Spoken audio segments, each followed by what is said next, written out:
지난주에 2장 3절에서 이 묵시는 정한 때가 있다. 종말이 속히 이를 것이다. 지체되지 않고 반드시 응답하실 것이다. 이렇게 말씀하셨어요. 이 얘기는 바벨론이 이렇게 곧 멸망하게 될 것이다 라고 하는 말씀이었고요. 동시에 이 지구의 종말도 속히 이를 것이다. 지체되지 않을 것이다. 하나님이 반드시 멸망하게 할 것이다 라고 하는 의미였습니다.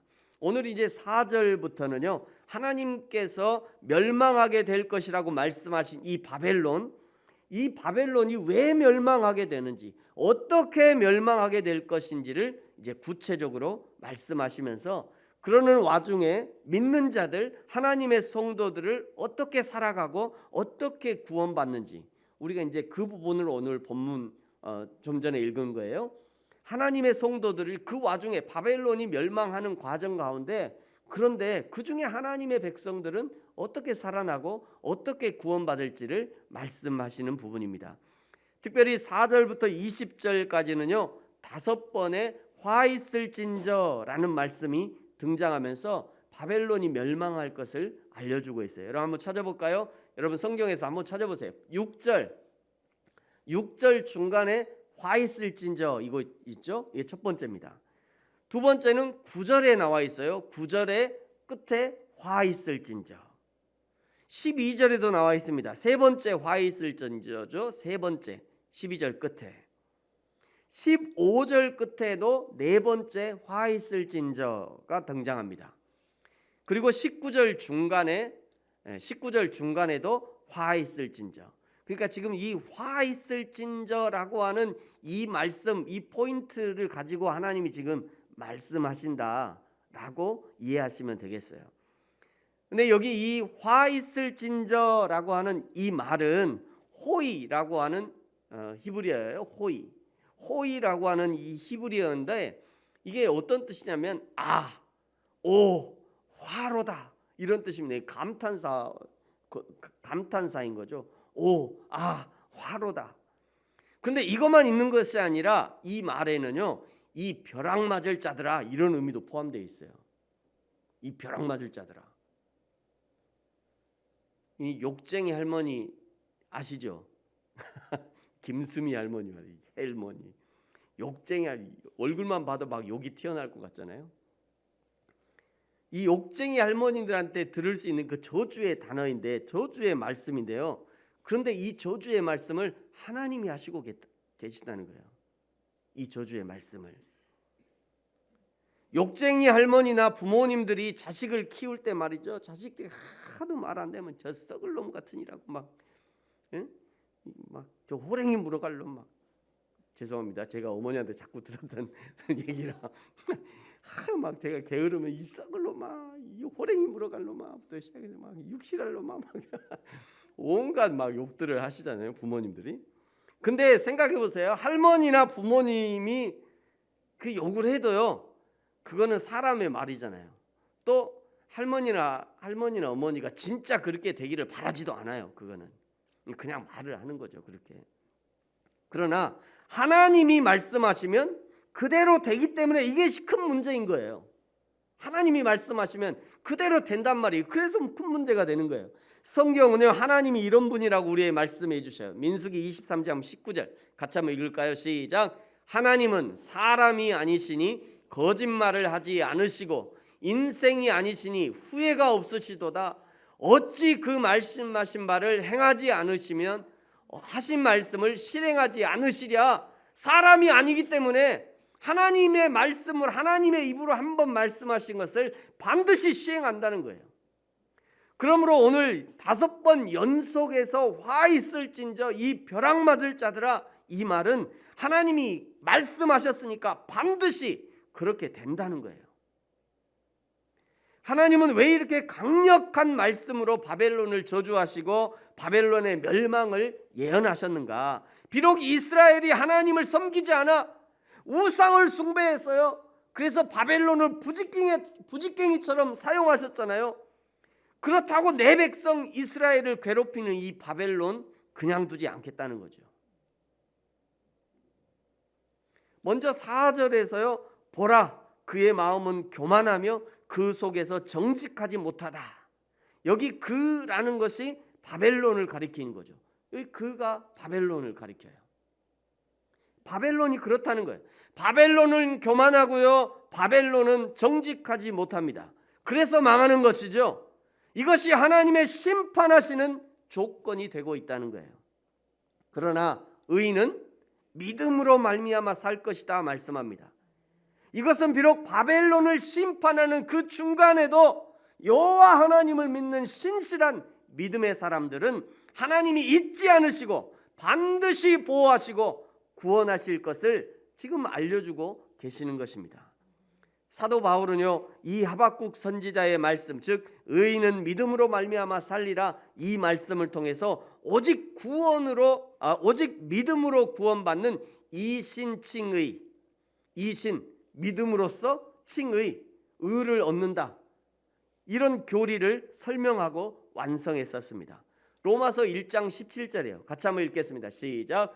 복음에는 하나님의 의가 나타나서 믿음으로 믿음에 이르게 하나니 기록된 바 오직 의인은 믿음으로 말미암아 살리라 함과 같으니라. 아멘. 바로 이 로마서의 말씀이 오늘 하박국 2장 4절을 인용한 말씀이에요. 여기서 의인은 믿음으로 말미암아 산다는 것이 무슨 말씀인가?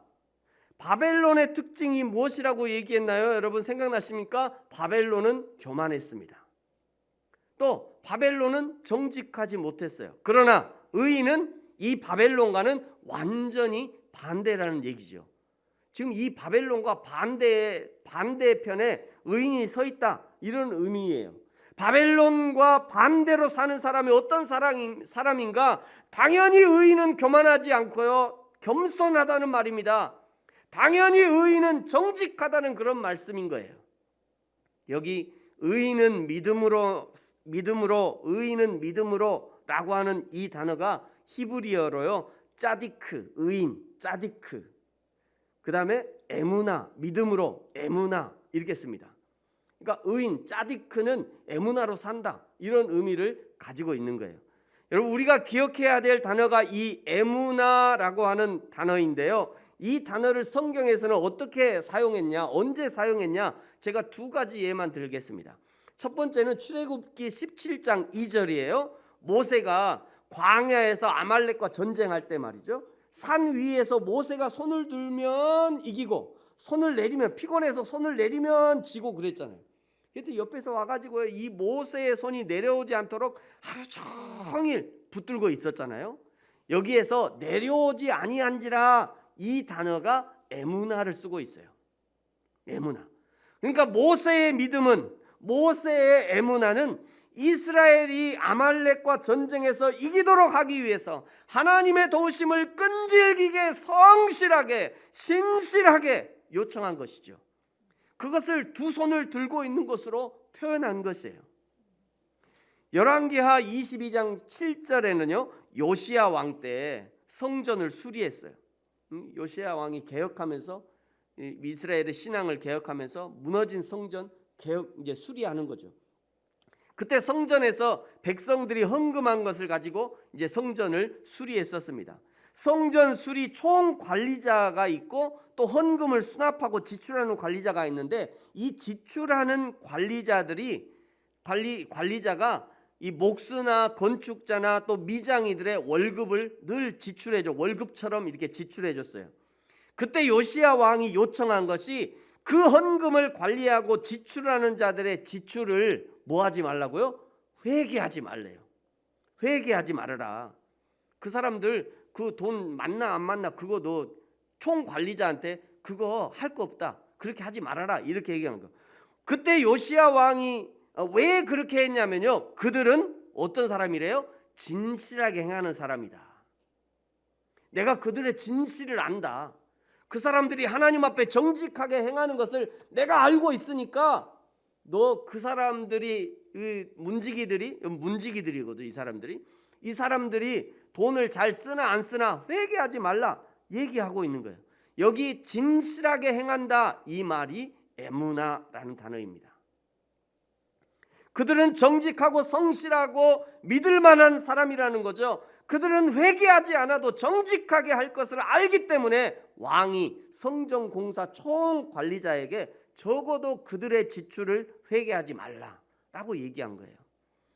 이것은 바벨론은 멸망하지만 그러나 의인은 믿음으로 살 것이라는 말씀의 의미가 바로 이런 의미입니다. 여러분, 오늘 우리도 마찬가지입니다.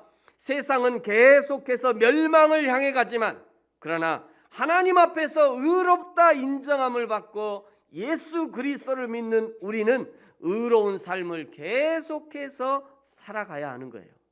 에무나의 삶을 계속해서 살아가야 하는 거죠.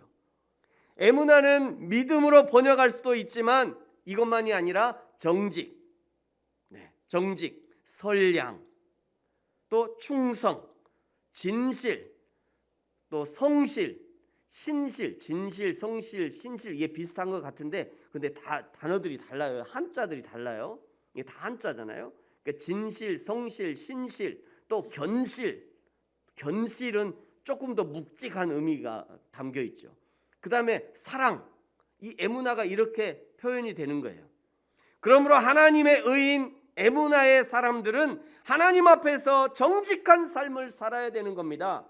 하나님과 사람 앞에서 선량한 삶을 살아야 돼요. 충성해야 됩니다. 진실해야 돼요. 견실해야 돼요. 사랑으로 충만한 사람이 돼야 되는 거예요. 성실한 삶을 살아야 되는 거예요.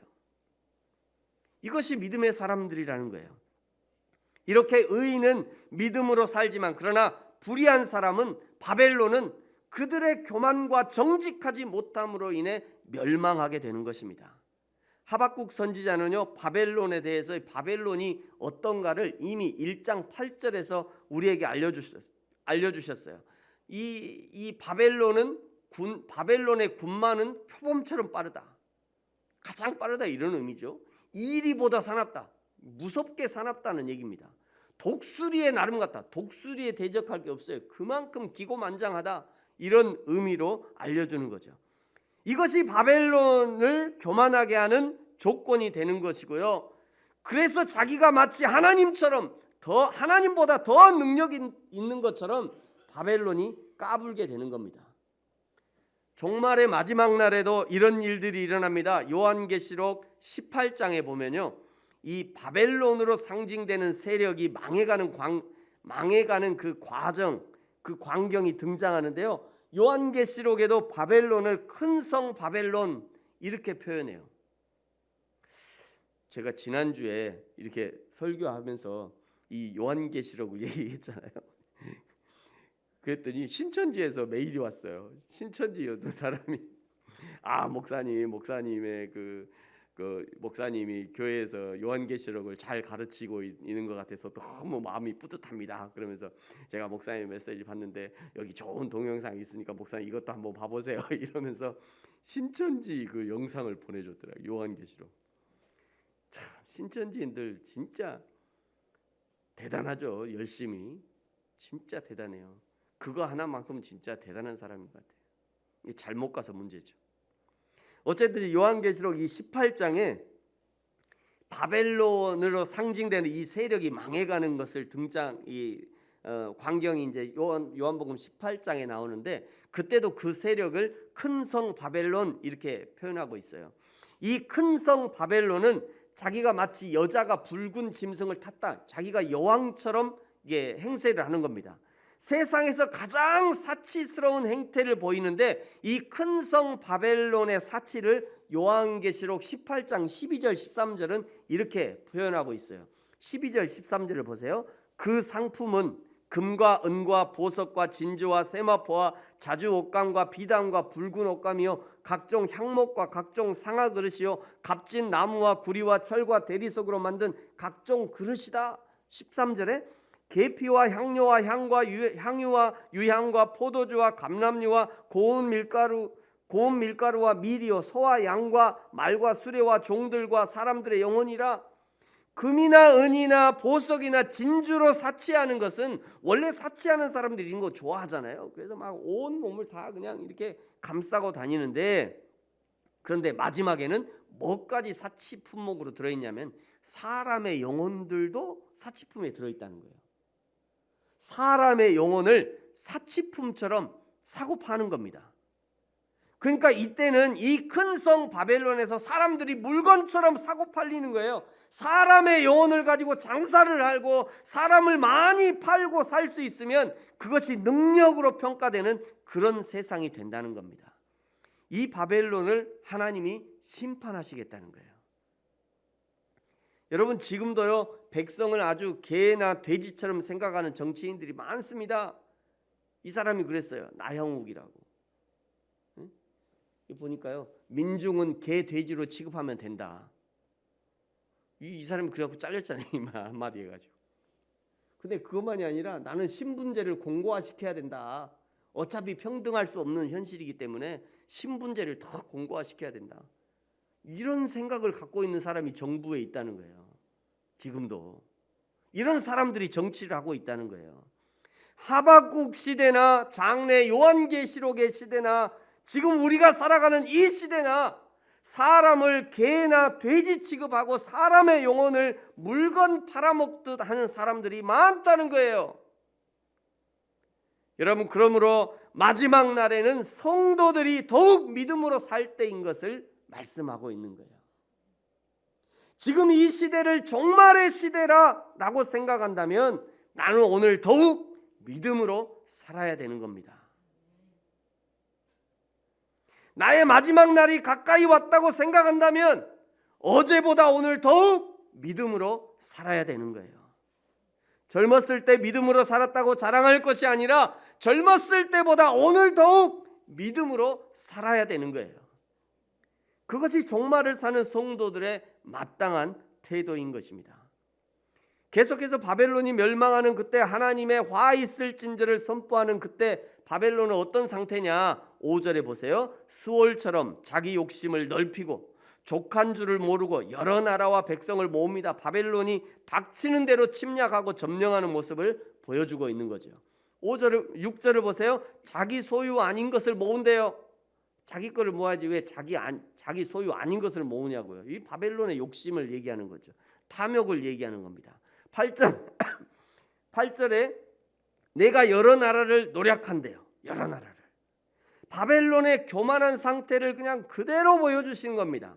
그러는 중간에도 하나님의 심판의 계획을 계속 하나님이 준비하셔요. 7절에 보니까 억누르는 자들이 갑자기 일어나고 너를 괴롭힐 자들이 깨어날 것이다. 8절 그 모든 민족의 남은 자가 너를 노략할 것이다. 이것은 각 나라에서 깨어나고 일어나는 종들로 말미암아 북방 즉 바벨론이 완전히 멸망하게 된다는 것을 보여주는 겁니다.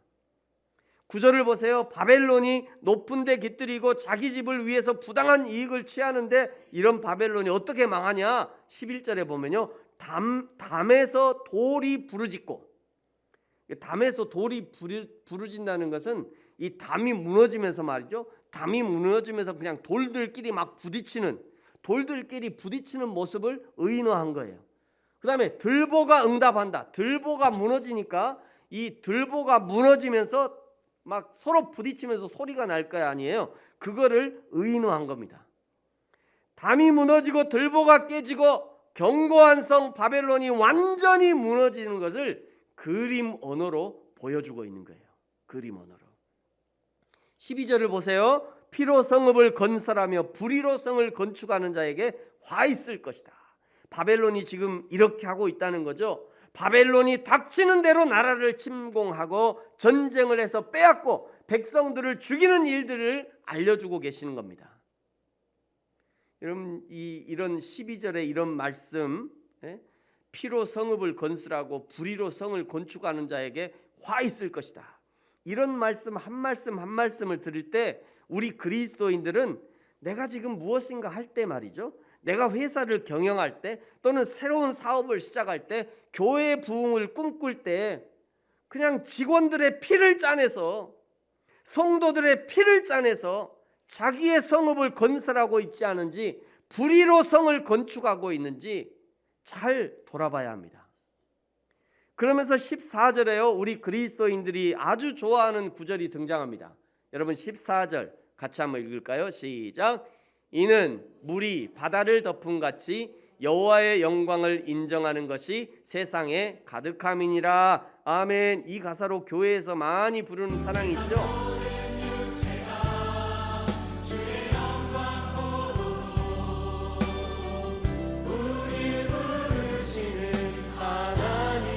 많이 부르잖아요.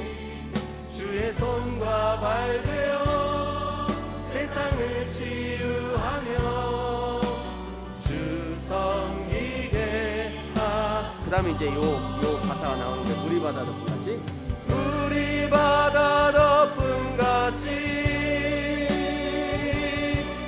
여호와의 영광을 인정하는 것이 온 세상 가득하리라. 물이 바다 덮은 같이 물이 바다 덮은 같이 물이 바다 덮은 같이.